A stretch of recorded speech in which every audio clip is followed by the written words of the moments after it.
Hey everybody, this is Adrian, and today I want to talk to you about expression. It's a pretty broad topic, but breaking it down gave me so much more confidence. I'm going to do my best just to do it in a few minutes for you. I know it helps my students, so I just say, hey, what the hell? I'm going to put it out there for you too. So let's establish what expression can be. Well, let's say that it's the opinions, the feelings, the ideas, and the concepts which originate inside of me, and the process or the phenomenon, or the blood, sweat, and tears of getting it out of me, putting it out there, releasing it out into the open, and oftentimes for other people to experience themselves, this would be the expression. So let's break down the word expression. We have ex, which means to bring out of, and we have pression, which is referring to pressure. So we've just established that there has to be a pressure, a buildup of something inside of me.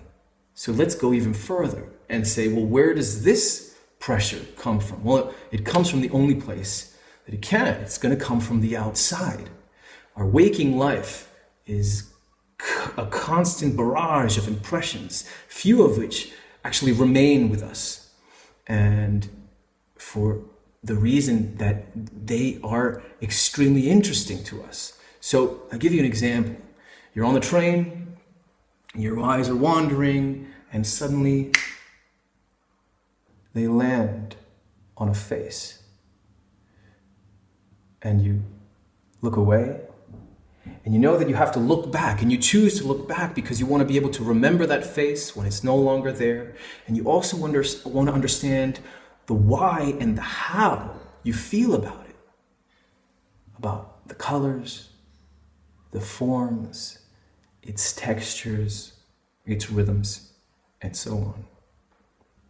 Long story short, you've left the train, you've gone on your way, and you can't stop thinking about it. And you end up telling a friend about it because you want to and you need to.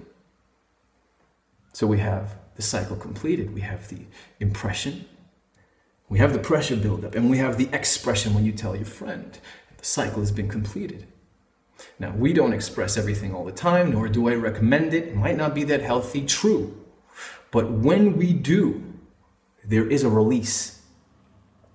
Now, I often talk about sex as a form of expression because it relates to all other forms of expression. And I'm not just talking about all sex. I'm talking about good sex. I'm talking about when two people are expressing themselves verbally and non-verbally, receiving impressions from each other and reacting with a different expression in this back and forth and give and take up until the moment of climax together. What are we left with? Satisfaction, contentment, the feeling of ease when the desires have been given a chance to manifest themselves. The French call the orgasm le petit mot. What a perfect way of putting it, the little death. Because after it, we are left not needing anything. We're at peace, and our mind has been emptied even for just a moment.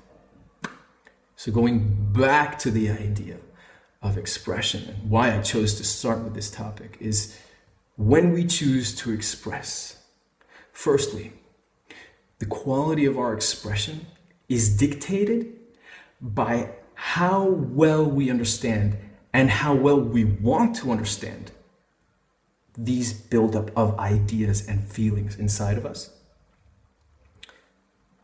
2, the quality of our expression is a major part of how we are perceived and whether or not we will be remembered.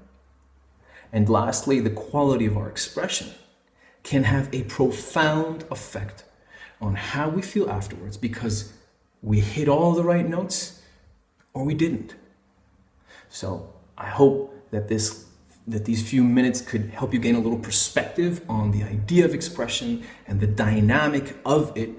And as a teacher and as a person, I'm happy anytime that I can help make a difference.